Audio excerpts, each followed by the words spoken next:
Hello दोस्तों, welcome back to our YouTube channel Prayagraj Tourist. तो दोस्तों, आज की वीडियो में आप सभी को बताने वाला हूँ कि रेलवे ग्रुप डी का आपके डीवी के बाद जो मेडिकल होगा तो मेडिकल में क्या क्या प्रोसेस होते हैं और किन चीज़ों को चेक किया जाता है।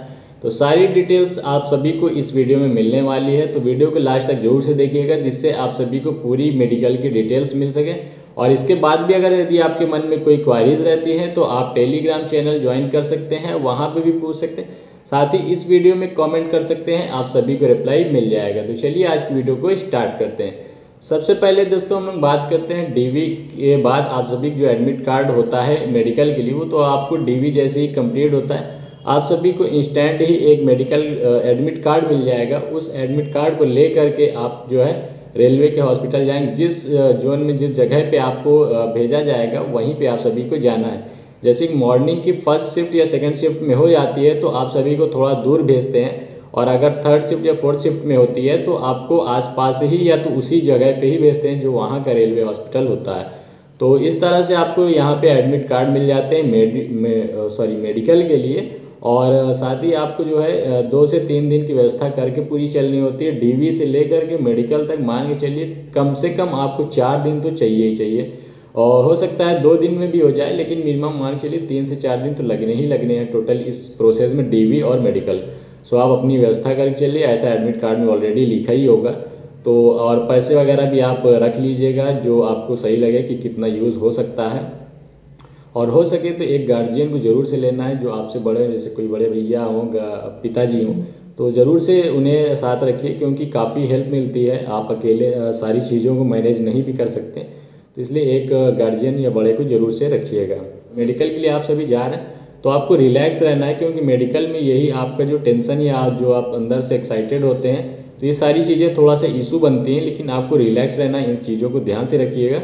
और इसके बाद कुछ दिन पहले से ही, जैसे आपका मेडिकल मान लीजिए कि डेट आ जाती है 20 तारीख को है, तो आप 12-15 तारीख से ही जो है अपने हेल्दी फूड्स लीजिए, ड्रिंक वगैरह ठीक ठाक लीजिए, जो भी हेल्थ के लिए अच्छे हो वैसे ही खाने वगैरह खाइए, जिससे कि आपके मतलब बॉडी भी प्रिपेयर रहे सारी चीज़ों के लिए। और थोड़ा बहुत एक्सरसाइज भी ज़रूर से करना स्टार्ट कर दीजिए, जिससे कि बॉडी एकदम से हेल्दी और फिट रहे, मेडिकल में किसी भी तरह कोई इशू नहीं है। खैर ये एक टिप्स है, ऐसा कोई दिक्कत नहीं होती, लेकिन आप थोड़ा सा एक्सरसाइज और अच्छा खाते पीते हैं तो क्या दिक्कत जाता है। तो बेस्ट है आप सभी के लिए, और रिलैक्स रहना ही है आप सभी को। और मोबाइल भी जो है कुछ दिन पहले से कम यूज़ करना स्टार्ट कर दीजिए, क्योंकि इसमें आई टेस्ट होते हैं, विज़न टेस्ट वगैरह। तो अगर आपकी आंख प्रॉपर तरीके से काम करेगी, छोटे छोटे अक्षर जो लिखे होते हैं डिस्टेंस विजन होते हैं और साथ ही नियर के होते हैं, तो दोनों विज़न आपके क्लियर एकदम परफेक्ट होने चाहिए। इसलिए थोड़ा सा मोबाइल का यूजेस कम कर दीजिएगा कुछ दिन पहले से ही, जिससे कि आँख आपकी प्रॉपर एकदम बढ़िया से काम करे। तो ये आपके आँख के लिए टिप्स हो गई। और बात करते हैं कि जैसे कि आप मेडिकल के लिए जाते हैं तो मॉर्निंग में 7-8 AM के समथिंग रिपोर्टिंग आपकी रहती है उस हॉस्पिटल में। तो वहाँ पे आप सभी को पहले तो खाली पेट ही जाना है, क्योंकि आपका खाली पेट जो है ब्लड टेस्ट किया जाता है। फिर इसके बाद जब आपका ब्लड टेस्ट हो जाता है तो आपको खाने के लिए बोल दिया जाएगा कि आप जाइए खाना पीना खा के या नाश्ता करके आ सकते हैं।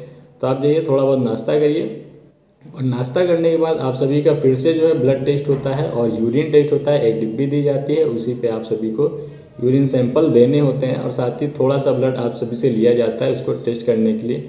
फिर इसके बाद आप सभी का एक्सरे होता है, ईसीजी होता है। ये भी एक मेडिकल का ही प्रोसेस है, एक्सरे ईसीजी भी आप सभी के किए जाते हैं। और जब ये सभी हो जाते हैं तो आप सभी के हाइड्रोसील्स वगैरह चेक किए जाते हैं, जिससे कि किसी का अगर हाइड्रोसील की प्रॉब्लम है तो वो भी चेक किए जाते हैं। और इन सब चीज़ों के लिए थोड़ा सा आप समझ ही रहे हैं कि कपड़े वगैरह थोड़ा सा उतारने पड़ जाते हैं, तो कोई प्रॉब्लम की बात नहीं है। आप जेंट्स हैं तो जेंट्स के ही सामने रहेंगे, लेडीज़ हैं तो लेडीज़ सामने। तो सारी चीज़ें उसी व्यवस्थित रूप से की जाती हैं, इसमें कोई घबराने की बात नहीं है। और पाइल्स वगैरह भी चेक की जाती हैं, वो भी एक प्रोसेस ही है। तो सारी जो चीज़ें मैं बता रहा हूँ ज़रूरी नहीं है कि जिस सीक्वेंस में मैं बता रहा हूँ उसी सीक्वेंस से आप सभी का हो, क्योंकि काफ़ी वहाँ मतलब भीड़ हो जाती है, काफ़ी वहाँ पे पहुँचे होते हैं स्टूडेंट। तो जैसा जैसा जो रूम खाली होता है उसी हिसाब से प्रोसेस को जारी रखते हैं। तो इसके बाद फिर आप सभी का बीपी वगैरह भी चेक किया जाता है। तो बीपी के लिए भी आप सभी को रिलैक्स रहना है, क्योंकि बीपी में आप समझ ही रहे हैं कि थोड़ा सा अगर टेंशन लेते हैं तो बीपी में इशू आता है। हालांकि मौका आपको देंगे, 2-3 बार देंगे, जब तक आपका सही से नहीं आएगा रिजल्ट तब तक आपको मौके मिलेंगे। बट आप सभी को रिलैक्स रहना है, जिससे कि आपका एक बार में हो जाए, थोड़ा उससे कॉन्फिडेंस भी बढ़ता है आप सभी का। तो जब ये प्रोसेस हो जाता है, इसके बाद आप सभी का आइज़ भी चेक किया जाता है। आइज़ में टॉर्च लगा के अंधेरे कमरे में ही आइज़ देखी जाती है टॉर्च से। नियर विज़न होता है, नियर विज़न में लाइंस वगैरह छोटी छोटी लिखी होती हैं नज़दीक आपको, उन सबको पढ़वाया जाता है। डिस्टेंस विज़न होता है, जिसमें सी कट का होता है, लगभग सी शेप का कटिंग होती है, उसमें कई सारे छोटे से लेके बड़ा तक दिया होता है। तो उस शेप्स को आप सभी को जो है देखने के लिए बोला जाता है, जिससे आप सभी का डिस्टेंस विज़न का वो लोग टेस्ट करते हैं। 6x6 विज़न वगैरह भी चेक करते हैं। दूर मतलब लिखे होते हैं, बड़े से छोटा तक लिखे होते हैं, उन सभी को पढ़ना होता है, इसे 6x6 विज़न कहते हैं। फिर कलर ब्लाइंडनेस भी आप सभी के चेक किए जाते हैं, जैसे कि रेड लाइट है, ग्रीन लाइट है, ये सारी चीज़ें लाइटें भी आपको दिखाई जाती हैं। इससे आप सभी के कलर ब्लाइंडनेस चेक किए जाते हैं। फिर इसके बाद कुछ सर्कल से होते हैं, डॉट डॉट से होते हैं, उसमें एक नंबर्स लिखे होते हैं या रूट बने होते हैं, लाइन से खींची होती है। आपको पेन दिया जाएगी या तो उंगलियों से ही जो है आपको बताना होता है कि इस डायरेक्शन में उंगली जा रही है, ऐसे ये सारी चीज़ें भी आप सभी से चेक की जाती हैं। तो कलर ब्लाइंडनेस और रूट चेक वगैरह किए जाते हैं। और नाइट ब्लाइंडनेस भी वही चीज़ें हैं, बंद कमरे में आप सभी को जो पढ़ाया जाता है, मतलब देखते हैं आपकी कलर वगैरह की रोशनी। तो ये सारी चीज़ें नाइट ब्लाइंडनेस में आती हैं। ये सारी चीज़ें आइज़ के अंदर काफ़ी सारी चीज़ की जाती हैं अच्छे तरीके से, क्योंकि आइज़ का काफ़ी इंपॉर्टेंट रोल होता है रेलवे में। और जैसे कुछ लोग होते हैं लेजर सर्जरी वगैरह कराए होते हैं, तो कोई प्रॉब्लम की बात नहीं है, बस आपको आपका जो विज़न है वो क्लियर होना चाहिए, दिख रहा होना चाहिए साफ़ सुथरा। जितने भी टेस्ट वो लेते हैं आप क्लियर हैं तो कोई दिक्कत की बात नहीं लेजर सर्जरी से। और ईयर वाइज हो, जैसे कान का भी आपको चेक किया जाता है, धीरे से बोला जाता है। एक साइड आपका कान बंद करते हैं, दूसरे साइड से धीरे से बोलते हैं, थोड़ा दूर से। अगर आपको सुनाई देता है उनका रिप्लाई आप करते हैं कि क्या बोला गया है, उन्होंने क्या बोला है, ये सारी चीज़ें आप बता देते हैं प्रॉपर तरीके से, तो आप इसे क्वालिफाई करते हैं। मशीनों वगैरह से कान की चेकिंग नहीं होती है, और ये तो डॉक्टर के ऊपर डिपेंड करता है कि हो सकता है वो चेक भी कर ले, लेकिन मोस्ट ऑफ द टाइम वो चेक नहीं करते हैं ऐसा कुछ, सिर्फ बोल करके वॉइस से ही आपका ईयर चेक कर लेते हैं। और फ्लैट फुट वगैरह की चेकिंग इसमें नहीं होती रेलवे में, और ना ही नॉक नीज की चेकिंग होती है। ये सिर्फ अफवाहें हैं, काफ़ी लोग जो बोलते हैं, ऐसा इसमें कुछ नहीं है, क्योंकि ये रनिंग का ऐसा तो होता नहीं है। तो इसमें ये सारी चीज़ें नहीं चेक की जाती हैं। बाई चांस कहीं चेक कर लें वो अलग बात है, बट इसमें ऐसा कोई प्रोसेस नहीं है, अभी तक मैंने अभी सुना भी नहीं है इसके बारे में। और जैसे लोअर मेडिकल सिचुएशन में, जैसे किसी का अगर मेडिकल काफ़ी लोअर आता है, तो अगर उसके अकॉर्डिंग पोस्ट होती हैं कुछ, तो वो आप सभी को मिल जाते हैं, और नहीं होती हैं तो फिर आपको जो है इसमें मेडिकल बाहर करते हैं। लेकिन ऐसा होता ही नहीं, कोई ना कोई पोस्टें आपके जो भी आपका मेडिकल होता है, मेडिकल स्टैंडर्ड, उसके अकॉर्डिंग आप सभी को पोस्टें मिल जाती हैं। और री मेडिकल के भी ऑप्शन होते हैं, 1-2 दिन बाद भी आप सभी को बुलाया जाता है, कोई प्रॉब्लम होती, और उसमें भी नहीं होता है तो आप सभी से 1000 रुपये का जो है ड्राफ्ट बनवा करके रेलवे के नाम पे बनवा सकते हैं। फिर उसके बाद आपको लगभग 20 से 25 दिन, 1 महीने के बाद भी आपको री मेडिकल का टाइम मिल जाता है। तो रेल मेडिकल में कोई खास प्रॉब्लम की बात नहीं है, आपको कई मौके मिलेंगे, उस दिन भी 1-2 दिन में भी मिलते हैं, साथ ही मैंने बताया 1 महीने के आसपास भी समय आपको मिल जाएगा, तो आप बड़े आराम से करा सकते हैं। कोई गंभीर बीमारी नहीं होनी चाहिए, बाकी छोटी मोटी बीमारियों में कोई प्रॉब्लम नहीं है, आराम से हो जाएगा।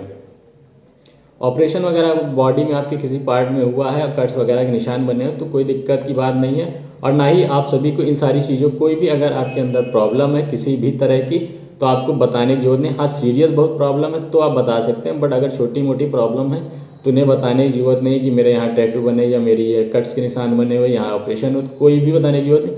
आपका वो लाइटली जो है, जो उनको चेक करना होता है, बेसिक जो मोस्ट इंपॉर्टेंट चीज़ होती है वो खुद चेक कर लेते हैं।